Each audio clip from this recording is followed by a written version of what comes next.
entender y fuera la forma de ellos mantener aquella dirección hacia lo espiritual, porque en lo espiritual tenemos que no solo tener caminos, sino que debemos saber la dirección por donde el camino nos conduce. Pero algo que me agrada es que en el tiempo de Moisés, estos hombres, dice la Biblia, que buscaron a Dios, amaron a Dios con toda su alma, con todo su sentido humano, y aún así ellos procrearon, amado, que las generaciones futuras mantuvieran aquella persistencia. Pero resulta que estos métodos cayeron abajo, y de pronto los profetas se levantaron para cumplir los edictos de Dios en la tierra. ¿A través de qué? De la combinación de su escritura.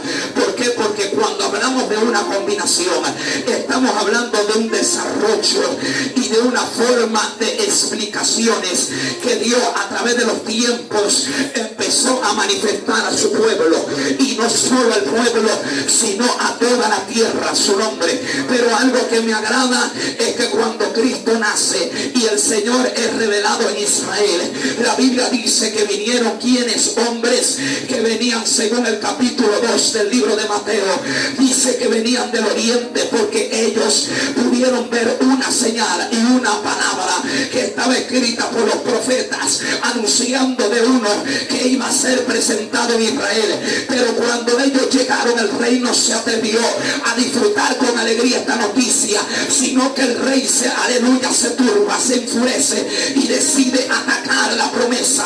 Lo que me llama la atención es que la gente malinterpreta el valor y el sentido de cada promesa de Dios. Hay gente que conoce la promesa de Dios a la forma y al sentido que ellos al parecer han entendido, pero las promesas que Dios me ha enseñado a mí son las promesas que causan más lágrimas.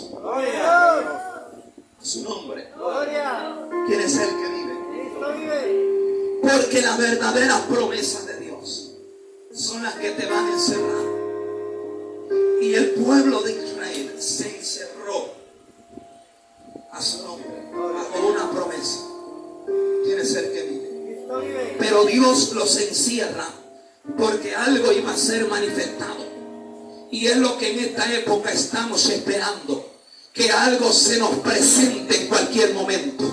Pero para eso ser presentado, primero la promesa nos tiene que encerrar a su nombre. ¿Y cómo la promesa nos va a encerrar? Sabiendo confiadamente quién es el Cristo, a su nombre. Y quiero explicar, amado, lo que redacta el libro del evangelista Juan, capítulo 3. Jesús, luego de llegar a Israel, ya manifestado, Jesús se va a un lugar y lo visita un hombre llamado Nicodemo. Y Jesús comienza a darle unas palabras a este hombre, porque Jesús entendió que Nicodemo necesitaba una forma de transmitir por medio del conocimiento que tenía la verdadera identidad, porque estos hombres venían bajo un dominio y venían bajo una persistencia de la ley de Dios. Pero tanto así, amado, que esta ley ellos la tenían en sus sentidos, pero en lo espiritual esta gente estaba bloqueada, estaba paralizada, porque ellos esperaban una promesa. Ahora, cuando hay un diálogo, entre Cristo y este señor llamado Nicodemo, la Biblia dice que él le habla y le dice: ¿sabes algo? Tú, para poder entrar en el reino, tienes que nacer de nuevo. Ahora él viene y recibe esta voz, y cuando él redacta en su cerebro y su sistema, él dice: pero ¿cómo yo voy a hacer esto si es necesario que vuelva al vientre de mi madre y vuelva a nacer? Y Cristo le dice: estás equivocado, porque si te he hablado algo terrenal, entonces ¿cómo te voy a hablar lo celestial? Podemos ver que hay una consecuencia y hay un síntoma de espiritualismo, pero este síntoma de espiritualismo está demostrando que el pueblo, a pesar de las reacciones básicas que tenía a través de la ley, el pueblo todavía necesitaba ser tocado, necesitaba ser acobijado, necesitaba la brisa de Dios, porque el pueblo estaba en un estado de sequía, donde la Biblia misma ley ellos la tenían como al parecer un alimento.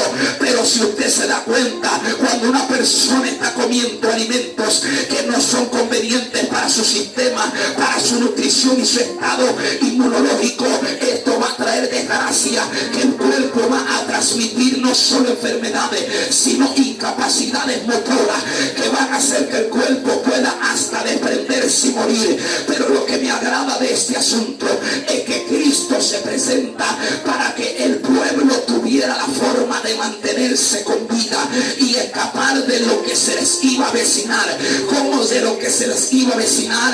Porque el peligro está no en que usted no conozca de Dios, el peligro está no en que usted no conozca la Biblia, el peligro está cuando ya se le dio una palabra, cuando ya usted leyó la escritura y sus huellas fueron convocadas por el reino. Porque cuando tú pusiste la mano en la Biblia y tu corazón se abrió desde el principio para decir que acepto, Señor Jesús, ya tu vida fue comprometida con Dios, ya tu alma fue comprometida con los ángeles, ya el reino te señaló, ya el reino puso una historia para seguir escrita por Dios. Pero lo que me agrada es que los judíos, ellos no se interesaron, ellos se quedaron allí detenidos, porque aunque Jesús llega para abrir lo espiritual y para que la oscuridad pudiera retroceder, ellos estaban siendo desviados, porque sabe usted muy bien que había un dominio y un control que se llama el Imperio Romano.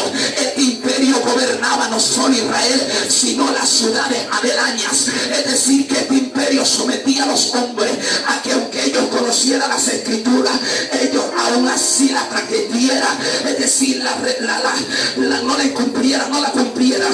¿Por qué? Porque ellos estaban bajo un dominio y un sentido de que aunque sabían lo que Dios les exigía por su palabra, no se atrevían a obedecer por el temor de ser, aleluya, amenazados, de ser muertos. Por eso cuando Jesús se presenta, la Biblia dice que Nicodemo llegó de noche. Muchos intérpretes dicen que Nicodemo llegó porque tuvo miedo, porque lo podían matar.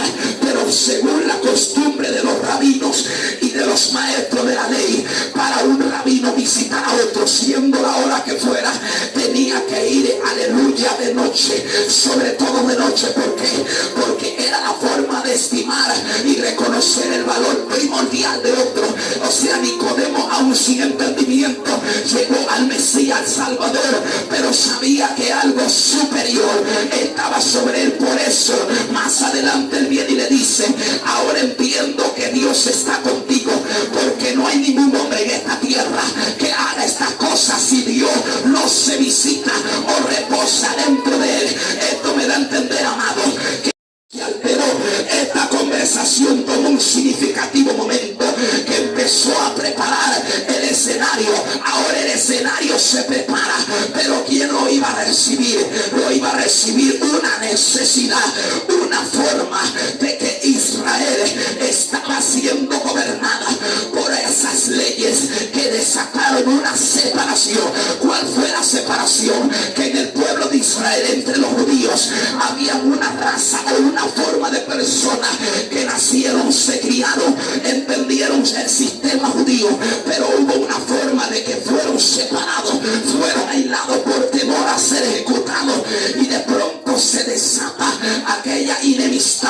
Ahora Cristo, cuando está con sus discípulos, luego de aquella reunión con Nicodemo, se va y dice la Biblia, amado, en el versículo 1 del capítulo 4 de Juan, dice que el mismo Jesús escuchó que los fariseos hablaban y decían que él bautizaba a hombres más que Juan. Pero ahora, porque Cristo escuchó esta información, si usted el verso 2 dice que cuando Jesús oyó esto, decidió irse de Judea hasta Galilea. Ahora yo me detengo aquí, porque en el verso 1 es una centración muy profunda. ¿Por qué? Porque usted lee la Biblia y lo puede leer como algo sin sentido. Usted lo lee y lo leyó y lo entendió, pero la gente que de verdad quiere entender a Dios van a estar allí día y noche hasta esperar la respuesta. Lo que me agrada es que yo me detuve y yo decía: Señor, este verso 1 tiene una esencia y tiene una forma de revelar algo aquí. Y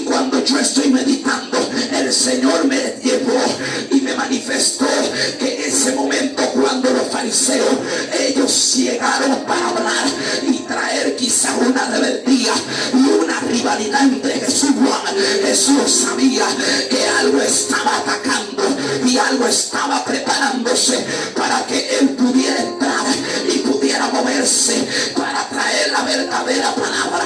Porque, amado, porque vea, el Señor estaba entendiendo que ya la palabra había sido dada, que ya el bautismo había sido conocido. Muchos estaban creyendo, muchos estaban, aleluya, siendo bautizados. En este tiempo es así, estamos siendo bautizados, el evangelio se está dando, la palabra se está dando.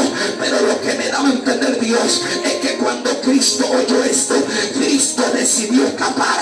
Ahora, porque Cristo decide escapar, yo pensaba que Cristo estaba escapando de los fariseos, que Cristo estaba escapando de sus edictos, que Cristo estaba escapando de sus expresiones. No, Cristo escapa porque había algo que lo quería contaminar, había algo que lo quería desviar. Yo digo que es terrible que se levante una atmósfera fuerte para atacar el propósito, para atacar a Cristo, siendo el Hijo de Dios. Se atrevió a escapar, y yo digo, ¿por qué no se quedó, sino que escapó?